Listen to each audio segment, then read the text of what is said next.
You're listening to the AfterBuzz TV network, now the largest new media platform on the web, and your #1 source for after-show entertainment. Very good, Keith Johnson. From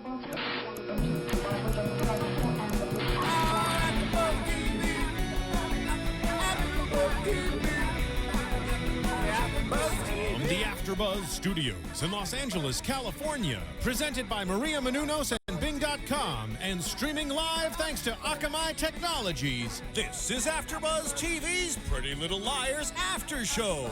We'll break down tonight's episode and get you all the latest news and gossip. If you'd like to buzz in on tonight's show, you can buzz us at 424-256-1729. That's 424-256-1729. And now, another post-game wrap-up show for your favorite TV show. It's AfterBuzz TV's Pretty Little Liars After Show. Hello! Bing is for doing, and we are doing another crazy after show from Pretty Little Liars. We are in season 3, episode 18, Dead to Me.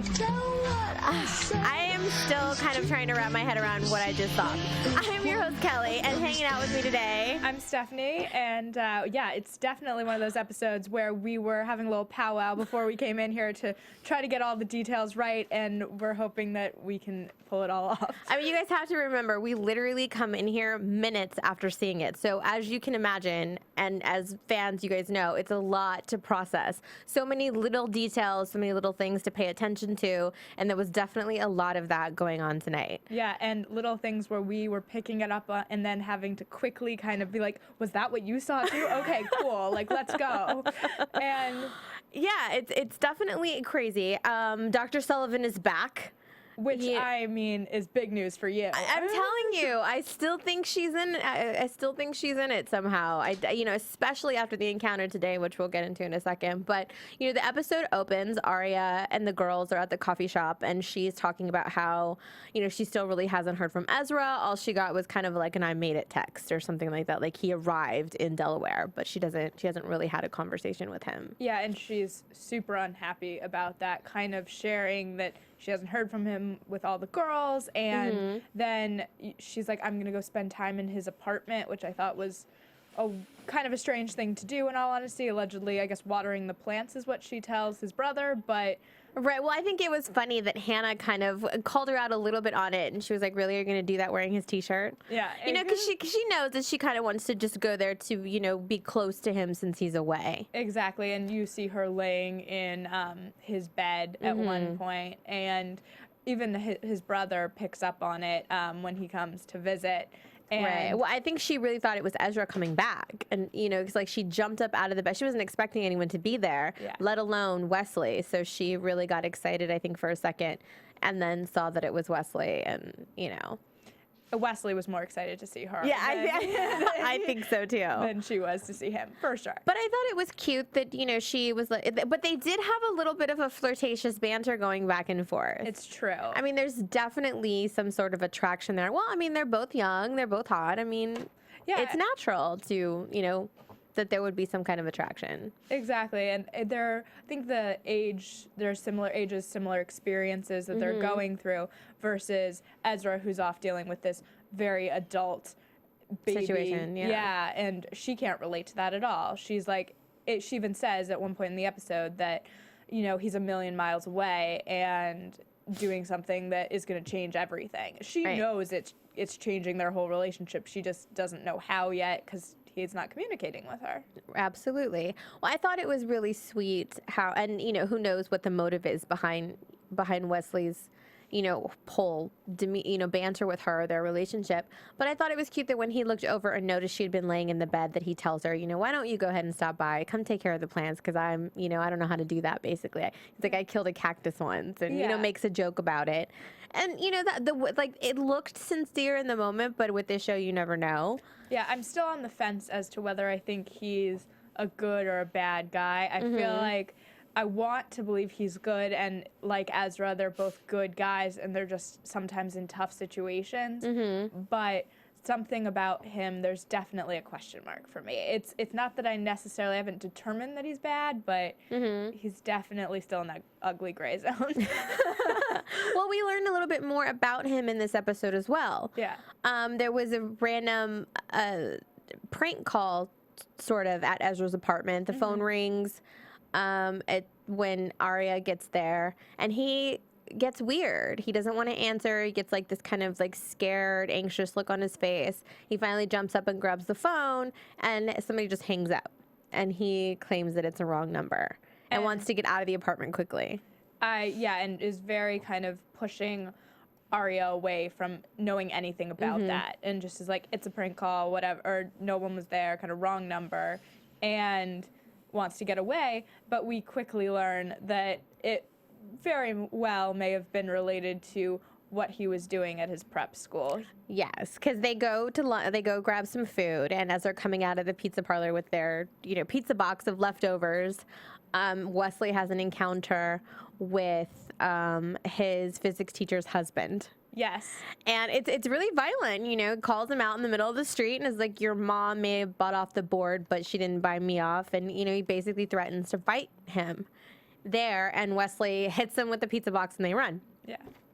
And I just thought it was so interesting that was the reaction, such a violent thing on the street, because he admits to Arya later on that he always wanted to follow in Ezra's footsteps and get away from his family. And we all, I think, as viewers, thought that he was a trust fund baby. That's 100% how it appeared. And so it was interesting that he was like, no, I've always wanted to be like Ezra, get away.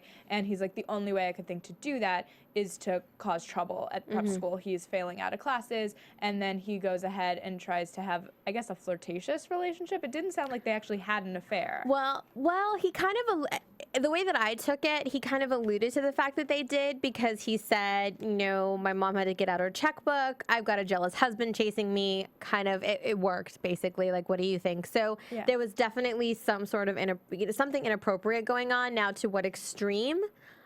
They don't really say, but in my something must have happened. They must have made out or something. I was gonna say, like, I wasn't sure, how it was, like, from G to R, how far we were going here, but Mr. Kaplan is mad. Something bad had to happen. Exactly. I was like, there was definitely a flirty relationship. I'll leave it at flirty and let all of our viewers determine how far that went.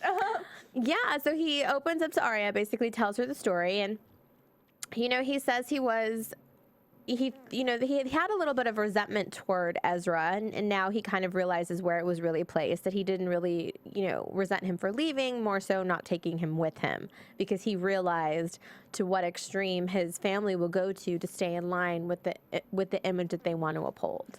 And we've seen it before. His mom uses the checkbook apparently for all of the boys' troubles. Yes. That's because she paid off Ezra's baby mama. Yeah, that's My checkbook brings all the boys to the yard. Well, her checkbook takes all the girls out of the yard. Yeah, exactly. So it's very interesting that that's kind of the way that Ezra was brought up, because I don't think you would ever guess it if you, before this came to light in the past season, Right.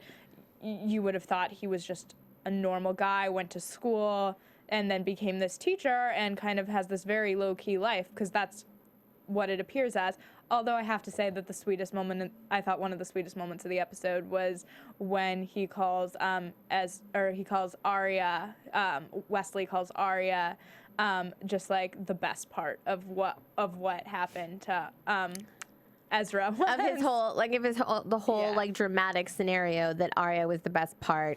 And he tells her that, she was the best thing that ever happened to him, which was really cute. And that's why his mother hates her, because she was unexpected. And if we know anything about that family, the Fitzgeralds do not like anything unexpected. They throw money at all problems so it can stay in line with the way that they want to go. And when now you have two rebellious kids that want nothing to do with your lifestyle, it's going to be interesting to see kind of what happens. Yeah, I also thought it was interesting. It was so clear that unexpected was a compliment in his mind.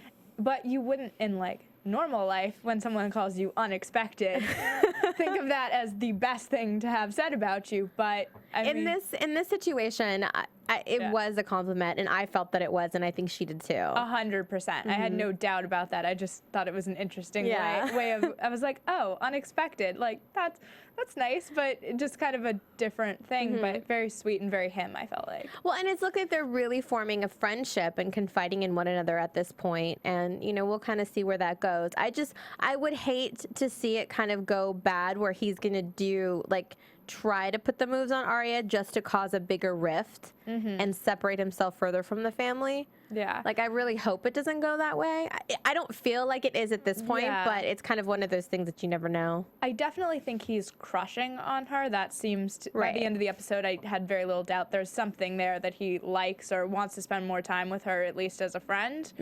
And I hope not, I agree with you that he doesn't put the moves on her, but he doesn't seem to want to separate himself from Ezra, so I don't think that would be the smartest move. He wants to be just like Ezra. That's what we're hearing. So I'm hoping that is he is what he says he is. I hope that really is genuinely his mission, and not that he was sent there by his mom to kind of do. I mean, and from the looks of what happened on the street today, maybe not, but I mean, she does use her checkbook for anything that could have been a setup scenario. But I know that I'm reaching, so calm down, everybody. I'm just saying. I mean, I've seen crazier things on the show. I can see where you're coming from. I'm hoping in my heart of hearts that is not the case. Yeah. I want him to be a good guy. As I said, he's still a question mark, but I do want him to fall on the good guy side. So I think that, Toby right now has enough of the bad guy side for all of us. I think that, that's all, between Mona and Toby, I think we're good on the bad guy front for now. 100%. Yeah. So Spencer, I mean, she's just really having a hard time with this breakup. I mean, she looks a mess. She's crying all the time. She's having a hard time accepting what is happening. And I have to say that I really like that they didn't make it so easy for her to just get back to normal. That this is a process. This is a very, very difficult situation for her. This is a person that she truly loved, and to find out that the person you truly love is the person, one of the people that you feared the most that was messing with your life. Yeah, I mean, it's unimaginable if you really think about it. It's really, really unfortunate, and it's sad. Yeah. And we're watching her go through the motions of this. And You know who that was, right? I couldn't really hear what it was. It was Better Than Ezra. Oh, nice. Better Than Ezra. Nice. Good one. Yes. It's good. Good. But we're really seeing her kind of go through everything. And yeah, I mean, it was interesting because in the scenes from last week, we kind of got that sense that she was going to really lose it over this breakup. And tonight we saw that she's can't even, really function in the way you would want. She's not a good friend right now. She's not a particularly interested student, it appears, because Mona comes up to her and is talking about the decathlon, and she kind of is just pushing that away. But did you pick up on when Mona came over to her and gives her the information for the decathlon, is talking to her about it and says, I really hate to bring this up, but you're not on your A game? Oh, I wrote it down. I didn't think about it in that way because I feel like in school you're like, oh, you're not on your A game. You make a fantastic point that I totally missed tonight. Sometimes when I say you're not on top of your game, I hardly ever throw in the A. Yeah. So the fact that if she emphasized you're not on top of your A game was just that underhanded dig at her. And Spencer picked up on it, and she just got really angry. Yeah, and this is one of those situations where I feel like if I'd gone back and DVR, watch it again, I would be like, oh yes, I totally caught that, but you're right, I'm writing down the last thing. Yeah. I completely agree, though. She did lose it, and I also thought it was a low dig when Mona mentions, maybe Toby will pick me over you. Well, she alludes to the fact that Toby's going to the decathlon to watch this. Now, she says, I'd hate for him to go all this way for you and end up cheering for me. Right. And here's what I took for that to mean. If we're sticking with you're not on your A game and the whole underlying thing, then maybe I would hate for him to have wasted his time with you when he's going to be rooting for me anyway because he's on her team. You kind of see what Yeah, I completely get it. I think that, she's kind of alluding to the fact what I took from it was that he's already on her side. Like, yeah, right. right. So what difference does it make? Whatever you do is not going to impress him. Like, he's in my court. Like, I have him already. She was definitely making those kind of threats or, digs at her, and Spencer, retaliates back by saying, this is not a game to me. Yeah. And that's when she says, oh, well, that's good, because I'd hate for him to go all that way for you. And, it's horrible. She's really, using it to get at Spencer, and I think she's, it's going to come back to bite her, because Spencer's ready to burst. She's, she got the text message from the private investigator whose name was Miles Corwin, I believe. Yes. He texted her, and he had some information for her. She has him following Toby. Or at least, tracking his movements, because we find out that he was tracking his credit cards. Yeah, and he was buying hydrangeas. Lots and lots of hydrangeas. Yeah, and then he switches over to cash, and so. Well, I think he used cash, then he used credit card, and now he's like back to cash. Yeah. So he's. And we're still figuring out what that means in terms of them and that relationship. I don't remember a time where hydrangeas were a big. No, but if you remember when, like, toward the end, because Miles traces the key to kind of like an area of different small various buildings, and if she wanted him to kind of narrow it down to the exact place, he wanted more money. Right. So she takes some time to decide if she's going to spend the money. When she finally goes back and decides to spend an extra $500, he asks her, what are you, after he tells her where this apartment is, he asks her, what are you hoping to find there? And she says, he and I had a secret. So I'm hoping if I go there and I open it and I see what I find what I think I'm going to find, then there's hope that all of this wasn't a lie. That that he wasn't, right. He didn't fool me, basically. And she talks about, she asked him, have you ever played the game? He loves me, not pulling the petals. Mm-hmm. The trick is to find the flower with the odd number of petals. And they start listing the flowers, and she says, how many petals does a hydrangea have?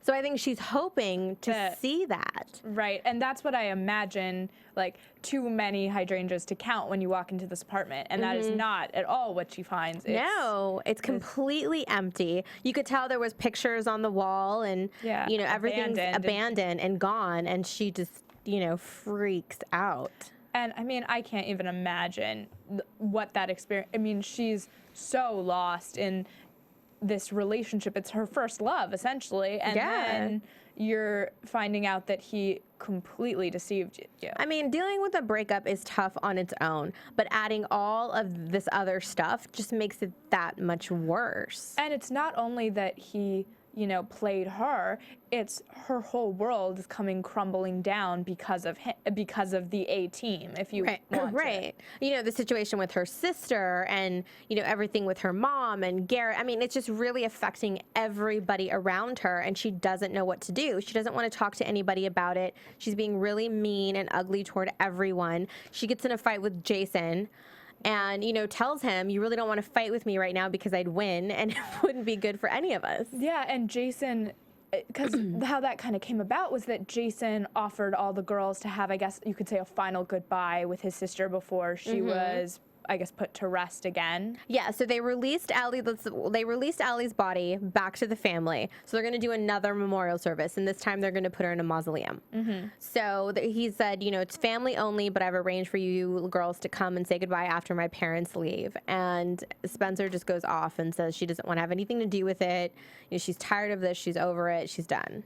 Yeah, and all the other girls seem really shocked by that reaction, and they go and are a part of, I guess you can say, this memorial service or what have you.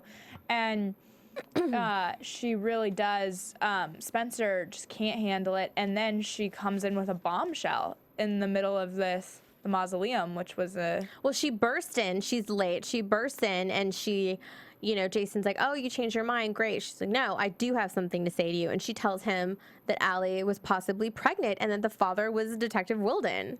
I thought it was a completely low blow. Like, even if you're going through something as terrible as she's going through, you don't throw that out. Well, here's the thing, is she's hurting, and she wants everyone to hurt just like her, which is what the girls say, and Arya says, we're your friends, we're not your punching bag, and they all leave. Yeah. I mean, I can't believe how hard she's being on these girls who have been there for her through everything, just because she's not telling them this last portion of it doesn't mean they wouldn't be there for her. Well, and when Emily goes to see her and she has the box of stuff at the house with Toby's things in it, and, you know, she's looking at the chair and they're kind of looking around, and, you know, she tells her, I know you're not ready to talk yet, but you know that we're all here for you. But I think it's one of those situations when you hurt the ones closest to you because it's the easiest to do. 100%. You know, and yeah. I think that's what she's going through. And, you know, her parents haven't been around, or that we've seen. Her sister isn't there, and they don't have the best relationship. So she feels completely alone because the closest person to her, aside from the girls, completely deceived her. She doesn't know what to do, and she's completely out of her element, and she's going crazy. I mean, and I think we're going to see more of that next week. We can talk about it a little more in predictions, but she does not seem like she's going to snap back from this in any way. No, it looks like it's still going to, you know, she's still going to be fighting with this a little. I think even more so after seeing the empty apartment. I completely agree. I think that's just made it worse. I don't think there was any type of closure there for her. And also the mementos that she has in that box, it seemed that those were a real trigger for her as well. Yeah, absolutely. And, you know, because we see her in the room by herself sitting in the chair, and there's the box of stuff there. And, you know, it's just 10 times worse than a normal breakup. So, I mean, I really feel for her. And I think that she's doing a good job just kind of showing the hurt and the anger that she's going through. I mean, especially being a teenager, that even intensifies it more. I mean, yeah, that's what's so great about this show is that there are moments where you feel like, ooh, that I'm not sure that relates to like high schoolers, and then there's these moments where they really do get it 110%. Right. And you're just like, ooh, that is really how I would have acted in high school, and it feels very true to that experience. Yeah, absolutely. I mean, what do you guys think? I know that, you know, the show is just getting, you know, deeper and deeper, and they're, you know, going back to a lot of stuff from previous seasons and previous episodes. So it's kind of crazy to keep up with everything. But please go to iTunes, you know, subscribe to our podcast. It's free. Tell your friends, you know, rate and comment. We read all of your comments. We really appreciate the feedback. And also on YouTube, you can comment there as well. But we'd really appreciate the rates on iTunes because it helps us out here. So please, iTunes, rate 5 stars. Thanks. Yes, we love reading them. I love reading all your comments, and you give us new theories, which is always super helpful because we love that. Yes, and you know, and we're doing our best to stay on top of our game with all of this stuff. And you know, there's like, if you could see, like I have all my notes laid out. I like, know, it's all like a huge notebook of. Well, this episode kept going back and forth, and it kept bouncing from storyline to storyline, which makes it a little bit harder to kind of put everything together. But you know, and then, you know, we go next to Emily. Emily is another one that's going through a lot. And fortunately, she's not taking it out on everyone else, aside from kind of her mom. Yeah, a little bit. Her mom's getting the short end of that stick for sure. Yeah, but I liked seeing her mom being there for her. I liked seeing her mom, you know, make it a point to let her know that she's there and that she's not a bad person. I finally like to see, you know, we haven't seen that in a while. No, and I feel like it's lacking across the board on the show. I continually wonder where Arya's mom is in all of this. I don't know about you guys, but that's one of my number one concerns here is, like, if your daughter was going through all of this and had the A-team after her and this and that, like, wouldn't you want to be there for your child? Well, I mean, I guess in her defense, they're not really speaking up. So it's not like, you know, you got to remember when you were like in your early teens, how much did you really tell your parents about stuff? It's true. You know, you hide a lot. There's so many things going on in my life that my mom still doesn't know. Glad you we have like random conversations now. No. Glad you can share it here. No, okay, let's get back to Emily. So Emily goes to see her mom. Her plan is to take a picture on her phone of that picture of Detective Wilden at the boathouse, or the cabin, and we find out the picture's gone. So he has the notebook. He definitely knows that they're onto something. And will somebody remove that picture? I mean, I feel like she was in the police station last week, and he probably realized the connection between it all. I mean, he has all these facts. He knows more than most. And so that photo being gone, I think, is a big indicator that he could have been. I mean, and we alluded to that. I mean, we kind of thought that he could possibly be, you know, the beach hottie that they were talking about. And then Spencer kind of confirms that when she accuses him of, you know, when she tells Jason. So, but we really don't know yet. No. For sure, which we never know anything for sure on the show. But when Emily, go ahead. I just can't imagine a time where he would be like, well, all the other photos, it's not like the entire board was cleared. Right. And it's just that one photo that puts into question exactly what you were talking about, the beach hottie.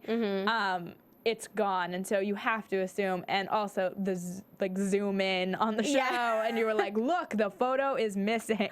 Right, and it's like all the tacks are still in the same place, like where the photo was. Yeah, exactly. So you have to assume that is going to come up in later episodes, right, and that it is a big clue to something. Well, you know, deductive reasoning would tell you he's obviously involved if that he didn't want that picture. Right. You know, because he's the one that's always constantly been around. The other two guys in the shot, we haven't really been introduced to them too much, except for the awkward moment in last episode when that police officer was talking to Emily's mom. So they really, at least for now, as far as we know, they don't really play a big part. So it's like he was in the center of the photo. That has to account for something. He was the center of attention in that photo. And now the photo's gone. I mean, I think, a huge clue. Yeah, Can't absolutely. even underline how many times I think huge clue.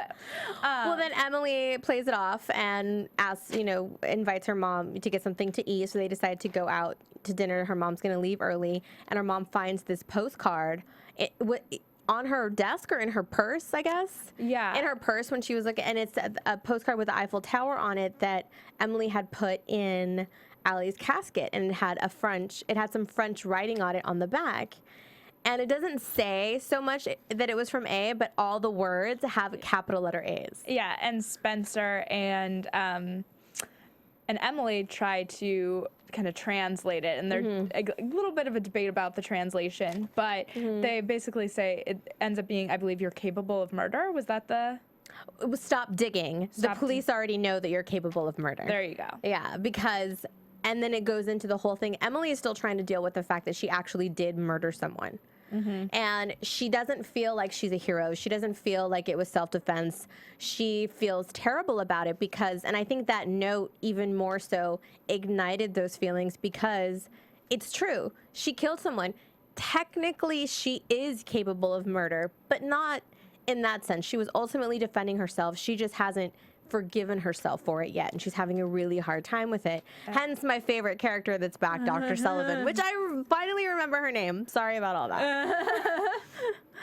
But yeah, so Dr. Sullivan is back, and she goes to see her. And the thing that I found really strange about that is, okay, she's not only back in the episode, but she's back in general. So she's back. She's got a new office. Right. Well, a temporary space, all rented furniture. And she's looking for a new office, and she's not even really taking patients until the following week. But she decides to go ahead and see Emily.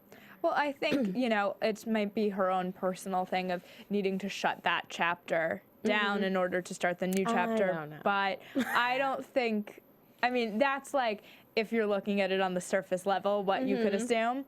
But honestly, it appears that she's not done at all in this world, and she has a lot invested. So for a long time, I questioned your theory of her being involved. I'm coming around, I have to say. She is. If she's not, I'm going to be very, very surprised. And very upset. I see you walking in here and just being like, I don't know what happened. She's good. Like, she's a good... How is she good? No, she's not going to be good. I know it. Yeah, so it's interesting, though, that she's suddenly back in town just when Emily needs her. And Emily's still obviously dealing with...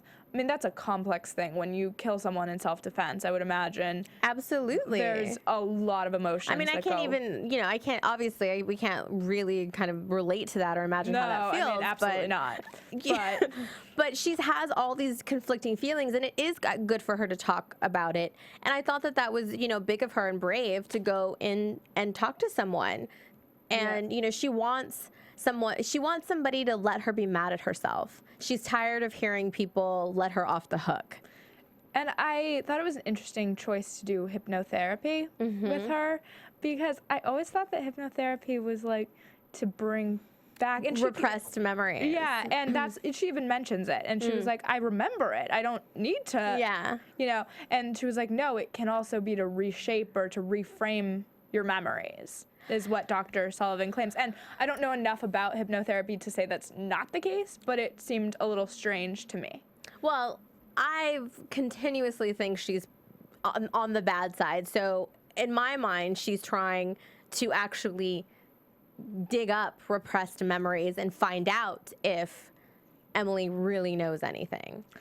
But if we're not looking at it that way, I mean, maybe it can. Maybe that is one of the, good points to doing hypnotherapy. She, gets hypnotized and starts to remember, or she's in this memory, I guess, and she remembers being with Alli. Yeah, that was such a huge indicator to me that, Alli, she kind of has two different flashbacks with Alli, right? Right, but at this point, she doesn't know that. She thinks it's one memory, and she basically remembers, being with Alli in the backyard. Alli trips over something, and then Emily hits her with a shovel, is what Emily thinks. So she's freaking out. She jumps out of hypnosis. She runs out of the office. But she doesn't tell Dr. Sullivan what she saw. According to Dr. Sullivan, she still thinks that Emily was talking about the incident with Nate. Yes. So at this point, Dr. Sullivan doesn't know that that's going on. So she runs out. She's freaking out. That's when she goes home and has that nice moment with her mother.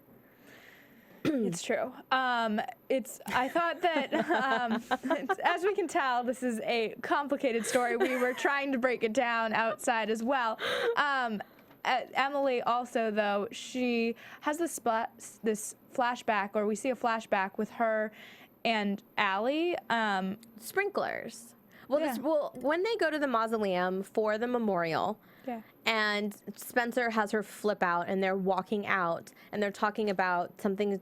Yeah, Spencer's upset over being heartbroken, but this is something completely different. Like, she's broken, and Emily kind of starts talking out loud, and she talks about how she knows the feeling, and all of this, and then she goes into a new memory where the sprinklers set off like another memory, and she realizes that when she was under hypnosis, that she had two different memories that kind of combine themselves. So now they've been separated, and she goes back to remembering that night where Alli's body was dug up.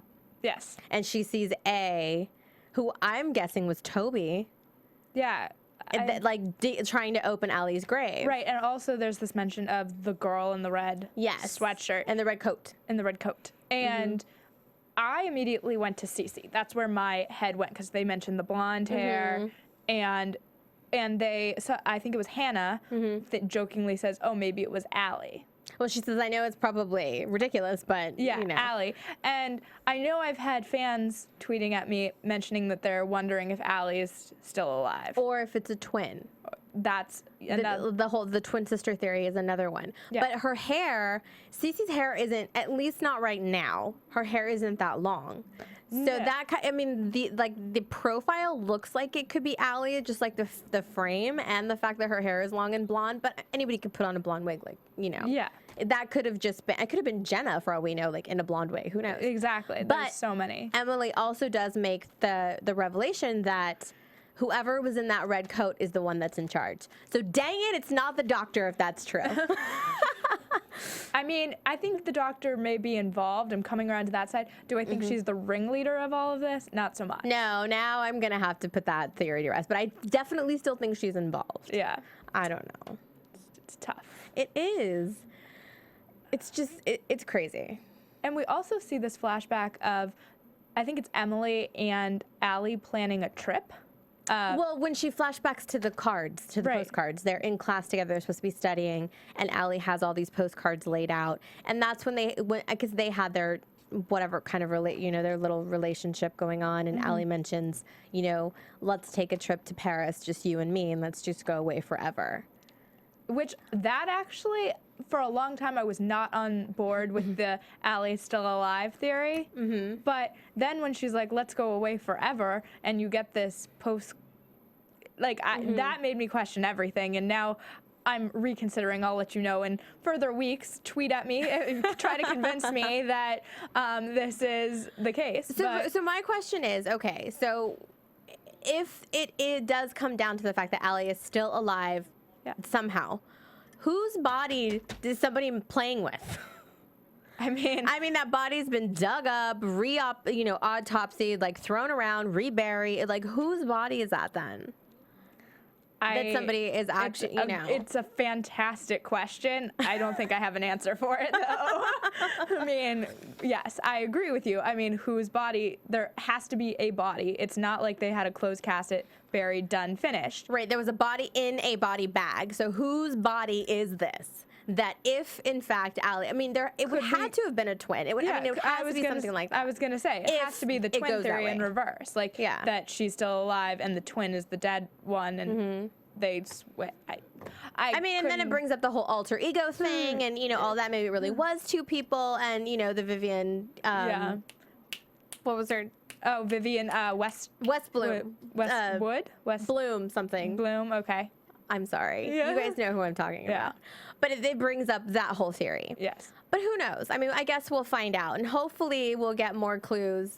I want more clues this season. I don't want to wait until next season. I want to know. I completely agree with you. I really do want to know. Should we talk a little bit about Hannah? Well, yes. Before we get into that, I want to encourage everyone to please go to AfterBuzzTV.com. There is a banner there that you can click, and you can get some of this great merchandise, just like this cup right here. There's some cool stuff, lots of fun stuff. There's a super cute one with a spoon. It's like this it's black.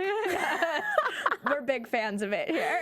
So please, go to AfterBuzzTV.com, check out the merchandise, pick some up, definitely, it'll make your home look very nice. Yeah, it's a fun thing to have, and people can ask you about AfterBuzz, and that's always good times. So, okay, so we still have to talk about Hannah and then Mona. So Hannah spends an interesting day with Caleb.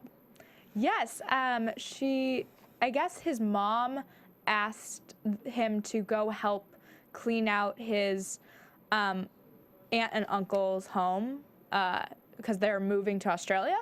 Right, and we find out that it was the aunt that put him in a foster home. Right. Because his mom, gave him to the aunt when he was little, and she ended up putting him in a foster home because his dad took off. So he's very bitter about this whole situation. He doesn't really want to go to his childhood home. He doesn't care. Hannah convinces him to go and kind of at least look through stuff and, take a minute. And he gets there and he's just kind of throwing everything away. Yeah, I mean, you kind of see stuffed animals. Everything is just getting tossed by the wayside. But what's interesting is that his uncle, Caleb's uncle, Jamie gives Hannah this old picture of him, I guess a baby picture, 6 months old. And what we immediately noticed was that the ring that is on an adult's hand who's holding the baby or is in the picture is the same as his uncle's. Right. And I saw the moment when Hannah noticed the same thing. So I was really glad when she finally does show it to Caleb that she brought that up. Yeah. So I think, and Hannah thinks, from what I gathered, that Jamie is actually his dad. Or that he knew him before. Because Caleb's under the impression that Jamie didn't know him till he was 5. Yeah. So if he has a picture of him when he's 6 months old, either he's his dad or they had him way before he was 5 years old. Right. And the other thing that's interesting to me was that Hannah mentions also that it was in his wallet because the edges are all because Jamie tattered. tells her it was like in the bottom of a drawer or something that he found in there. Yeah, and it obviously is meaningful to him. And also throughout them being in this garage cleaning out, you could see that the uncle, I just blanked on his name again. Jamie, really cares about Caleb, wants the best for him and is worried about how he treats Hannah. He asks questions like a father would ask. And that to me is almost a bigger indicator than the ring. I immediately thought that was his dad. Yeah.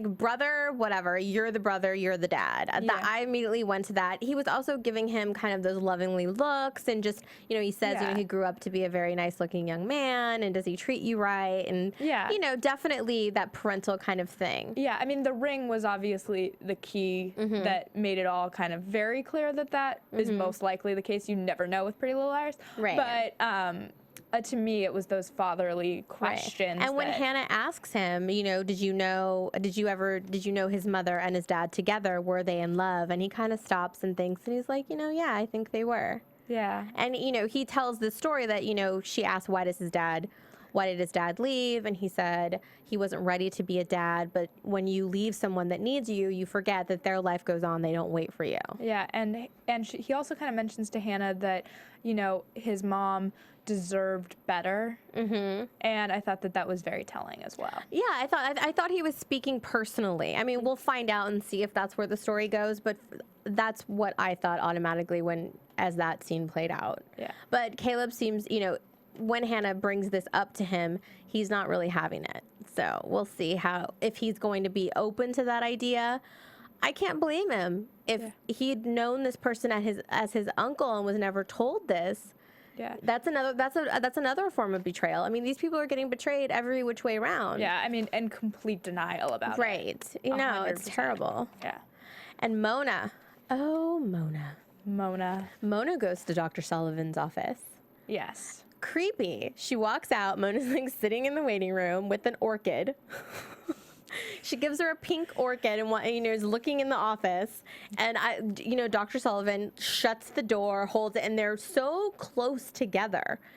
It was definitely very awkward. It was. And I wanted to couldn't figure out why Mona was acting the way she was in that room. Exactly. Like, she seemed, both of them know more, I feel like, than what they were letting on in that scene. And that's why it seemed so awkward between them, because they both. And the way that I took it to be that Dr. Sullivan was a little frightened of Mona. And she wouldn't let her in that office. No, and her facial expression to me was kind of was uncomfortable and anxious. Maybe frightened's not the right word, but it was definitely aback, for sure. Anxious. And why are you here? And Mona tells her, I could never really thank you for all that you did to me, which again proves the point, to me at least, that I think she was involved more so than we all think, because how else could Mona keep getting in and out of the hospital as easily as she did? Yeah, I think that's true, but I want to know what she did, what both of them are doing in order to have this you can say it's a tense relationship at this point, for sure. But I took it as Mona had the upper hand in that relationship. Interesting. I mean, I definitely got the sense that she was taken aback by Mona, but I felt like they both have dirt on each other in some weird way. That moment was when her being the ringleader, that theory was blown out the window. When I saw that interaction, I immediately changed my mind, because I felt like Mona was a little bit more confident in that situation than I believe Dr. Sullivan was. I don't know. What do you guys think? Do you agree? I think Mona kind of has something on her more so than she has on Mona. Yeah, I agree. I don't know. We'll see. It'll be interesting. We'll see. Well, we have a little bit of news and gossip for you guys, so we want to get into that real quick. TV News. So, you know that we love tweeting about the show, and you guys love tweeting us. So it really should come as no surprise to you that Pretty Little Liars is voted the 4th most social show, which is exciting. In a recent week, it dominated 25% of the TV-related content on Tuesday night. So with tons of good shows on Tuesday nights, Pretty Little Liars is doing really well with getting attention from Twitter and Facebook and all those good social networks. The only shows that beat it were The Voice, X Factor, and SpongeBob SquarePants, if I can get it out. Such a random one to have at the top. That's number one, right? Right, which is crazy.